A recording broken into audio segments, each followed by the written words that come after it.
கர்த்தராகிய இயேசு கிறிஸ்துவின் பரிசுத்த நாமத்திற்கு மகிமை உண்டாவதாக. கிறிஸ்துவுக்குள் பிரியமானவர்களே, உங்களுக்கு சமாதானம் வழங்கும் இன்றைய செய்தி கர்த்தர் பலப்படுத்துகிறார். சங்கீதம் 29:11, கர்த்தர் தமது ஜனத்திற்கு பலன் கொடுப்பார். ஆவி, ஆத்துமா, சரீரம், இந்த மூன்றும் இணைந்து செயல்படுவதுதான் மனிதன். சரீரத்திலே முதலிலே ஒரு பலவீனம் வரும் பொழுது அவனுக்கு ஒரு பயம் உண்டாகிறது. அந்த பயம் சரீரத்தை மாத்திரமல்ல, அவனுடைய இருதயத்தையே பலவீனப்படுத்துகிறது. 1 கொரிந்தியர் 2:3 அல்லாமலும் நான் பலவீனத்தோடும் பயத்தோடும் நடுக்கத்தோடும் உங்களிடத்தில் இருந்தேன். பவுலடிகளால் இப்படி எழுதுகிறார். அவர் சரீரத்திலே ஒரு பலவீனம், ஆனாலும் அந்த பலவீனத்தின் மத்தியிலே கிறிஸ்துவினால் எல்லாவற்றையும் செய்ய எனக்கு பலன் உண்டு என்கிறார். பிலிப்பியர் 4:13. ஆக தேவ பலன் இந்த பலவீனத்தை மேற்கொள்ளும். 2வது ஆத்துமா. சரீர பலவீனத்தில் பயப்படாதவர்கள் ஆத்துமாவில் ஒரு பலவீனம் ஏற்படும் பொழுது சோர்ந்து போகிறார்கள்.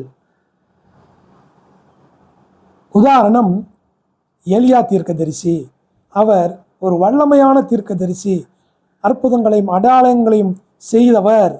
ஆனாலும் அவரே எதிர்பாராத சூழ்நிலை, ஒரு அதிர்ச்சி தரும் செய்தியை கேட்கும் பொழுது அவர் ஆவியிலே கலக்கம் உண்டாகிறது. ஒரு எசபேலின் மிரட்டலுக்கு அவர் பயந்து, உயிருக்கு பயந்து ஆவியிலே கலங்கி ஓடுகிறார். நீதிமொழிகள் 24:10 ஆபத்து காலத்தில் நீ சோர்ந்து போகும்போது உன் பலன் குறுகி போகும்.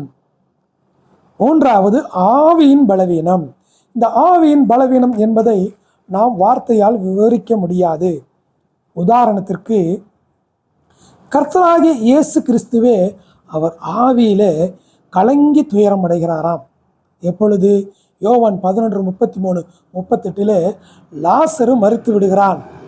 அவனுடைய சகோதரிகளும் அவனுடைய உறவினர்களும் கண்ணீர் விட்டு கதறி அழுகிறார்கள்.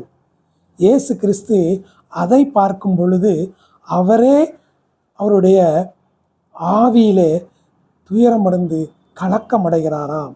இதுதான் ஆவியிலே பலவீனம். இதை எப்படி மேற்கொள்வது? சங்கீதம் 42:3 என் ஆத்மாவே ஏன் கலங்குகிறாய், தேவனை நோக்கி காத்திரு.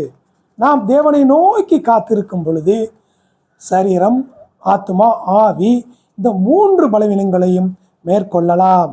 ஆமேன்.